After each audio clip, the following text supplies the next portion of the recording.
Bien-aimés, salutations venant de la part de notre Seigneur Jésus-Christ. Je suis heureux de vous retrouver dans notre chère émission Je médite. Un temps exceptionnel qui me touche énormément pour le temps que nous mettons à part pour partager la parole et surtout prier ensemble. Vous permettez que je puisse prier et je prie que Dieu puisse faire grandir davantage cet amour dans nos cœurs, le désir d'être ensemble, d'écouter la même parole et de prier surtout ensemble.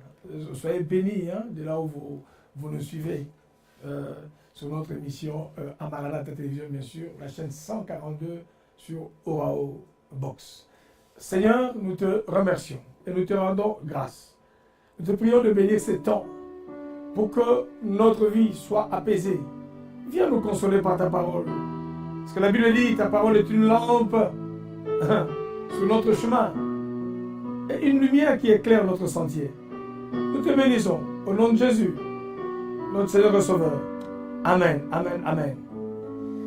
Voilà, bien-aimés, nous sommes dans le dernier livre de 1 Corinthiens chapitre 16, qu'on a commencé à lire la semaine dernière. On avait entamé une démarche où Paul était en train d'exhorter les Corinthiens, le peuple de Corinthe, quoique étant pauvres, visiblement, mais ils ont compris que la pauvreté n'était pas une fatalité pour eux.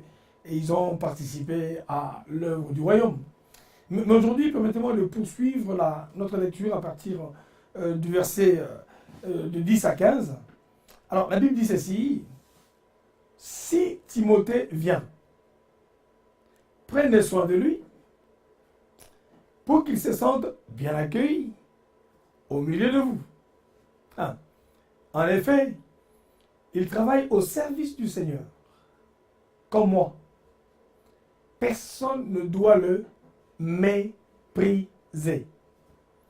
Mais donnez-lui les moyens de revenir auprès de moi, ça c'est Paul qui dit, le cœur en paix, et je l'attends, avec les frères. Au sujet de notre frère Apollos, je l'ai beaucoup encouragé à aller chez vous avec les autres frères, mais il ne veut pas du tout partir maintenant. Il viendra quand il pourra. Restez éveillés. Gardez une foi solide. Soyez courageux. Soyez forts. Faites tout avec amour. Encore une demande, frères et sœurs. Vous le savez, Stéphana et sa famille qui ont été le premier chrétien d'Achaïe. Et ils se sont mis au service des autres chrétiens. Alors obéissez à des gens comme eux et à tous ceux qui travaillent activement avec eux. Voilà ce texte merveilleux de recommandation encore de l'apôtre Paul, qui est en train de recommander les gens. Figurez-vous, l'apôtre Paul ne recommande pas ces personnes à des inconnus. N'oubliez pas qu'il est quand même un des fondateurs, si je ne dirais pas le précurseur de cette église de Corinthe, qu'il a créé, qu'il a fondé, par la grâce du Seigneur bien sûr. Écoutez, l'apôtre Paul les recommande ces ouvriers du Seigneur. Et parlant de Timothée, c'est quand même assez exceptionnel. Il dit, si Timothée vient, prenez soin de lui pour qu'il se sente bien accueilli au milieu de vous. En effet, il travaille au service du Seigneur comme moi. Personne ne doit donc le mépriser. Écoutez-moi très bien, bien-aimés. Là, je crois que l'apôtre Paul est en train d'insister, simplement parce qu'il y a eu un esprit de rejet, un esprit de mépris. Ils ont appris, en l'absence de Paul, de mépriser justement les serviteurs et servants de Dieu, tous ceux qui viennent au nom du Seigneur. Alors, je voudrais insister sur ce point parce que nous le remarquons dans les familles.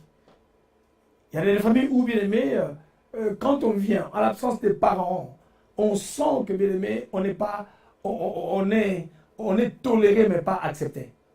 Et nous retrouvons cet esprit de rejet dans des familles, dans des pays. On nous parle aujourd'hui de l'esprit du racisme, malheureusement de la xénophobie, au nom de certaines valeurs, du chauvinisme. D'ailleurs, pas mal de personnes veulent défendre leur bout de territoire, leur bout de terrain. Et nous comprenons d'ailleurs à tort. Et on méprise les autres. Vous imaginez un petit peu, cette histoire-là ne vient pas de nos jours simplement. Depuis les temps de Jésus. Vous savez, il y a des territoires où vous vous rendez compte que Jésus est venu pour y prêcher la parole de Dieu, leur apporter la vie. Mais la parole de Dieu est méprisée.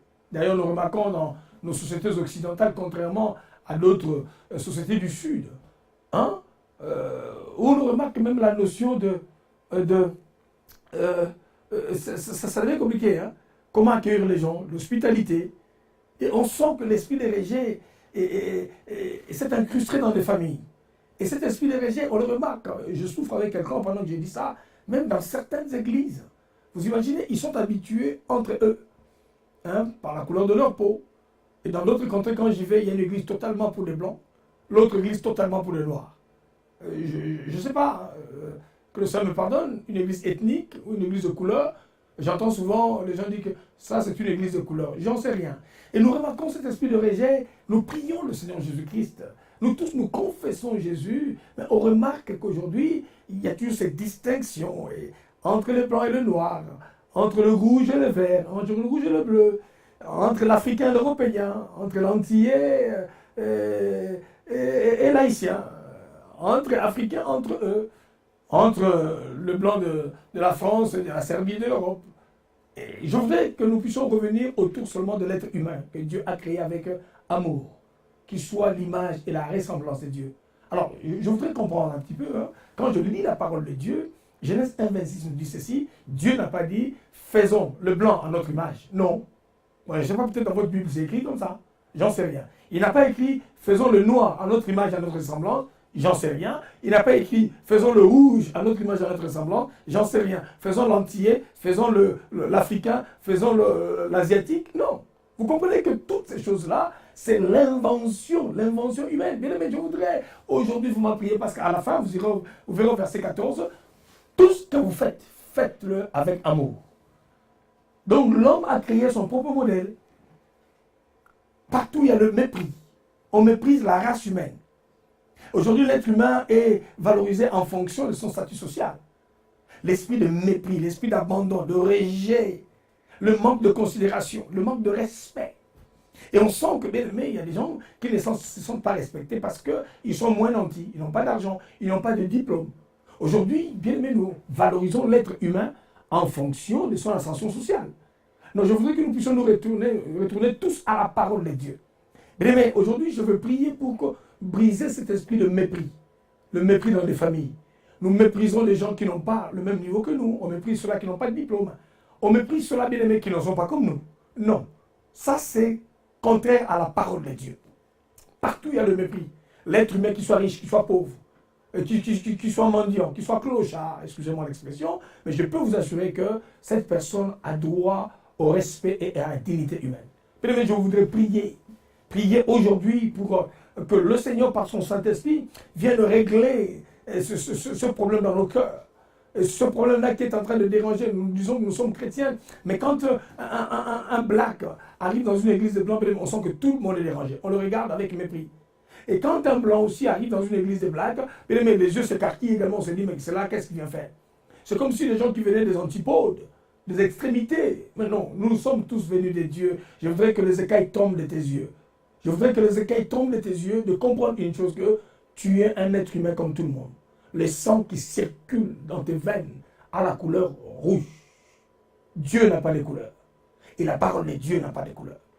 Et je voudrais m'opposer contre tout esprit, cette tentation-là de sectarisme, de racisme, de xénophobie, cet esprit séparatiste, cet esprit qui veut semer la division, le manque de respect, dans la manière de parler, dans la manière de faire, dans l'évangile. Cet esprit n'a pas de place. Je veux prier Dieu pour que nous puissions accepter tout le monde comme étant l'image et la ressemblance de Dieu. La Bible n'a pas de couleur. Au commencement était la parole, et la parole était avec Dieu, et la parole c'est Dieu. Je voudrais briser cet esprit-là, le complexe de supériorité ou le complexe d'infériorité.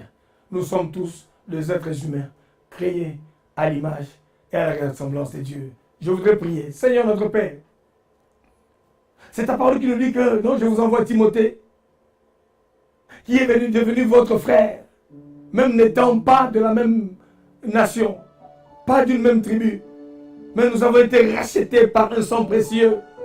Seigneur, je te prie, contre tout esprit de racisme, contre tout esprit de xénophobie, contre tout esprit de rejet, de mépris, de manque de respect à l'être humain. Je m'oppose contre cet esprit-là qui a tendance à diminuer les autres, à mépriser les autres. Oh Dieu, l'esprit où le black n'aime pas le blanc, où le blanc n'aime pas le jaune, où le jaune n'aime pas le rouge. Dieu, je brise cet esprit-là. J'appelle le Saint-Esprit de venir éclairer son Église, éclairer son peuple, nous éclairer, pour que nous puissions vivre l'unité de la parole. Et la Bible nous dit qu'il n'y a ni juif, ni grec, parce qu'en Jésus, nous sommes tous en un. Seigneur, merci pour le Saint-Esprit qui vient nettoyer nos pensées, qui vient nettoyer nos esprits, qui vient nettoyer notre âme, qui vient nous libérer de ces complexes de supériorité, l'esprit de domination, du dominant et du dominé. Je proclame encore aujourd'hui que nous sommes enfants de Dieu, fils et filles de Dieu, en Jésus-Christ, qui a payé pour nous et qui a fait de nous une véritable famille. Dans le nom de Jésus, que l'esprit de rejet se loigne de nous et que l'esprit d'amour, de tolérance, de paix, de joie, d'harmonie puisse s'installer dans nos cœurs, dans nos églises. C'est alors que la gloire de Dieu se manifestera. Le premier miracle que nous attendons, c'est le miracle de l'amour. Soyez bénis, que nos cœurs soient libérés de ces contraintes, de ces tentations inutiles qui renient les vraies valeurs de l'évangile. Au nom de Jésus, au nom de Jésus, il n'y a ni juif, ni grec, ni africain, ni européen, ni américain, car nous sommes tous unis en Jésus-Christ, notre Sauveur. Amen.